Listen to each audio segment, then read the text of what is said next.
Kalau Anda ingin membantah Yesus tidak memiliki sisi ketuhanan, gimana datanya? Yesus sendiri yang menerangkan. Mana? Yohanes 8:42. Aku keluar dari Bapa, aku datang dari Bapa. Aku datang bukan atas kehendakku. Saya buka ini, bentar. Yohanes ayat berapa tadi? Silakan. Berapa ya?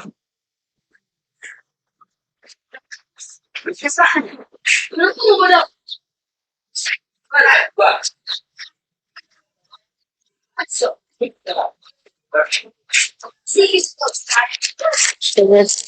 Kata Yesus kepada mereka, jikalau Allah adalah Bapakmu. Yang itu. Yes. Yes. Kata Yesus kepada mereka, jikalau Allah adalah Bapakmu, kamu akan mengasihi aku. Sebab aku keluar dan datang dari Allah, dan aku datang bukan atas kehendakku sendiri, melainkan dialah yang mengutus aku. Nah, terus Mana sisi keilahiannya mana? Dia datang bukan atas kehendaknya. Ada berapa kehendak pada diri Tuhan? Benar. Pada diri Tuhan ada berapa kehendak pada diri Tuhan? Ya satu. Satu. Yang satu ini berkehendak menjadi Yesus atau tidak? Ya berkehendak dong. Kenapa Yesus mengatakan bukan atas kehendakku? Kalau dia adalah Bapa. Ayo. Gimana? Kenapa Yesus tidak mengatakan aku datang menjadi manusia atas kehendakku sendiri? Kalau dia adalah Bapa itu sendiri.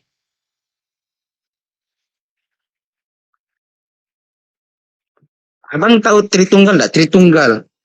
Gugur Tritunggal di situ, gugur. Yesus tidak masuk ke dalam sang pemilik kehendak. Yesus datang bukan atas kehendaknya sendiri. Gugur Trinitas. Anda tahu di dalam 1 Yohanes 3 nomor 2, Yesus dalam hakikat yang sesungguhnya adalah sama seperti Bangsuba. Tidak bisa dipisahkan. Keadaan Yesus yang sebenar-benarnya adalah sama seperti Bangsuba. Gak bisa tidak. Coba Anda baca.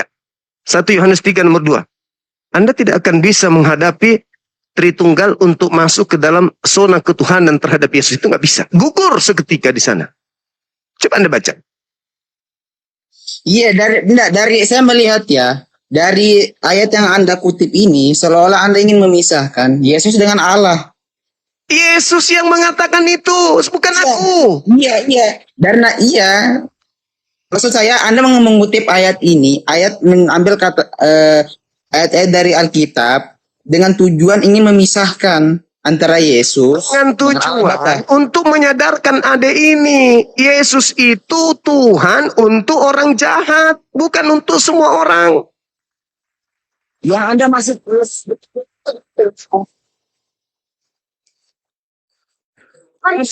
manusia. Ya memang manusia. Kami tidak menyembah kemanusiaannya. Ya, makanya dia bukan. Kenapa dia menjadi Tuhan bagi sekelompok orang? Karena memang dia dilantik. Dia dilantik untuk menjadi Tuhan bagi orang jahat. Dan orang jahat ini tidak berhenti sampai di situ.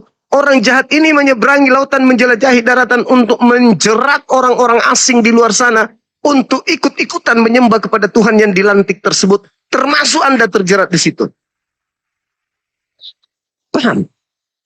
Sebelum Yesus itu dilantik menjadi Tuhan, Yesus sudah bertuhan.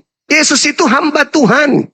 Yesus punya Tuhan. Tetapi ketika Yesus turun ke bumi, di tengah-tengah kaumnya Bani Israel, orang-orang membuat makar, membenci dia, berupaya membunuh dia. Sehingga Tuhan yang mengasihi Yesus, menjadikan Yesus itu menjadi Tuhan bagi pembenci-pembencinya. Baca KPR 2:36. Seketika itu apa yang terjadi?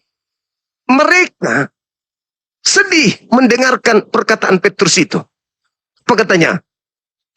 Lalu apa yang harus kami lakukan? Kalian harus bertobat dan selamatkan dirimu dari angkatan jahat ini.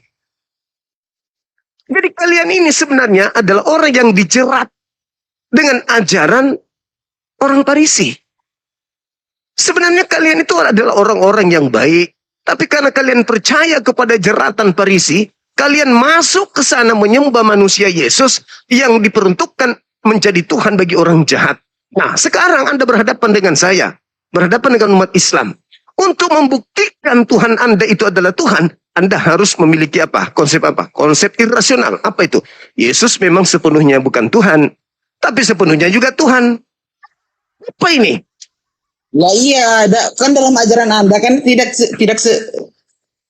tidak sama seperti itu, ya kan? Dalam ajaran Anda, dalam ajaran Islam, Tuhan itu tidak bisa menyerupai makhluknya, ya kan? Kalau menurut Sedangkan Yesus, dalam Kristenan bisa. Allah Bapa bisa. Saya katakan, Kristen, saudaraku Kristen, kalian memang punya Tuhan namanya Yesus. Saya akui itu. Tuhan kalian bernama Yesus. Karena Tuhan pencipta langit dan bumi sudah menghadiahkan Yesus sebagai Tuhan bagi kelompok tertentu. Dia tidak dihadiahkan, dia itu Tuhan itu sendiri. Dari Baca KPR 2. KPR 2 nomor 36 Anda baca. Dari mulanya gimana? Tadi Yesus sendiri mengatakan Yohanes 8:42. Gimana? Anda mengatakan dari semula Yesus itu Tuhan. Buktinya Yesus mengatakan, aku datang bukan atas kehendakku. Anda mengatakan Tuhan itu mengatakan Tuhan memiliki satu kehendak saja kan? Sebelum ada Yesus di bumi, satu kehendak ini ketika dia sendiri yang ingin turun ke bumi, setelah dia menjadi manusia, maka dia berbicara, aku datang atas kehendakku sendiri. Itu kalau dia adalah sang Tuhan. Tapi faktanya dia mengatakan apa? Aku datang bukan atas kehendakku sendiri. Berarti bukan dia sang maha kehendak. Bukan. Tetapi dia adalah manusia paripurna, manusia yang super duper, yang diutus sebagai bukti kekuasaan Tuhan kepada kaum Bani Israel. Agar Bani Israel percaya kalau dia adalah Mesias, manusia suci, terkemuka di dunia dan akhirat. Dan dia akan menjadi hakim nanti di akhir zaman. Dia hanya manusia. Bukan dia sebagai Tuhan. Makanya seluruh rentetan mujizat yang Yesus lakukan, seluruh ucapan yang Yesus sampaikan, itu adalah mujizat, itu adalah pekerjaan dan ucapan sebagai seorang Nabiullah kepada Bani Israel. Nah sekarang, Anda keteteran membuktikan dia Tuhan. Kenapa? Karena pada prinsipnya dia adalah manusia yang dibentuk, dibuat, dilantik menjadi Tuhan bagi orang jahat. Bagaimana Anda bisa membuktikan ini pisang? Begitu beratnya Anda membuktikan ini pisang. Begitu beratnya juga Anda membuktikan Yesus manusia itu adalah Tuhan. Itu bukan. Anda paksakan menjadi pisang. Ya jelas itu pulpen. Begitulah Yesus manusia. Begitu Anda memaksakannya jadi Tuhan, Anda hanya mutar-mutar seperti kentut yang sembunyi di dalam celana. Sekarang Anda buktikan manusia Yesus Tuhan. Apa kata Anda? Memang Yesus itu punya sisi kemanusiaan, tapi dia juga punya sisi keilahian. Apa buktinya sisi keilahiannya? Ya karena dia berasal dari Bapa itu. Alam semesta ini berasal dari mana? Dari Allah Bapa. Berarti Bapa juga alam semesta ini?